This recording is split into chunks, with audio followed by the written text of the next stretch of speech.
Pardon the interruption, but I'm Drew Newland. And I'm Jack Grimison. And the Michigan Wolverines just took the national championship title in a blowout win over the Washington Huskies. Grim, what do you think about this? Well, I got all the respect for the players like J.J. McCarthy and Blake Corum, but really, I have no respect for Coach Jim Harbaugh. I don't think that we can look at this national title as the same as any national title that has come before it because it is tarnished after the sign stealing scandal that Michigan was involved in earlier this year that got Jim Harbaugh suspended. In my opinion, Michigan are dirty cheaters, and there's no way that this national title can be held to the same standard as any that came before it.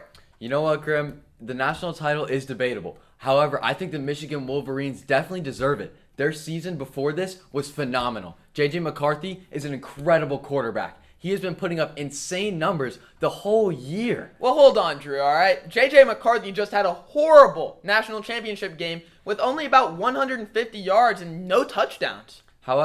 J.J. McCarthy might not have had the most phenomenal game. However, Blake Corum picked up his slack. A blowout win is a blowout win. And what more can you say about that? All right, Drew, on to our next topic. The NFL playoff teams have now been decided. Who do you think is going to win the Super Bowl this year? You know what, Grim? I'm taking the NFC.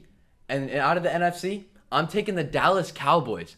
I think the Dallas Cowboys, led by Dak Prescott, have been phenomenal this season. I think that CeeDee Lamb has been heating up in the second half of the season. He is a phenomenal player. And the connection between him and Dak, as well as the defense being able to pick up, they're going to be able to take the chip, in my opinion. Well, Drew, we know how Dak is in the playoffs. You know, the Cowboys always collapse before the conference championship game.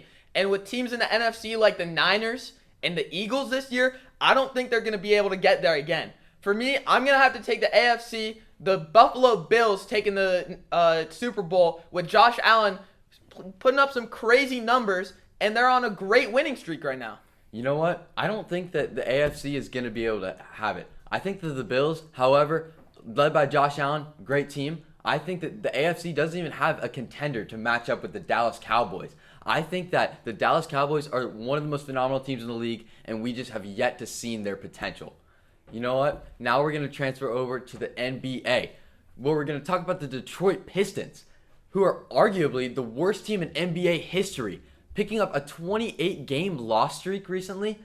However, they ended that. Now they're back on a 5-game loss streak. What are your thoughts on the Pistons? Well, Drew, you're right. I mean, that's the longest loss streak in NBA history. I don't think the Pistons are going anywhere this year. But where they are going is up after this year because they have Cade Cunningham, who's one of the best young stars in the league. He's dropping 40-point games night after night with no help around him. That's just crazy. Great effort by Cade Cunningham. And soon enough, they're going to have high draft picks, which is allow them to create young star duos who are going to rip up the league in a couple years. You know what, Grim? I don't think Cade Cunningham is the Superman you think he is. I don't think he's going to come in like a LeBron James type player and be able to carry this team to a chip. I don't think I'm seeing the Pistons in the playoffs for the next, I don't even know how long. I think the Pistons are doomed. Well, Drew, I'm going to enjoy watching Detroit in a couple years. That's a wrap. Thank you, Wildcats. Back to you, Ethan.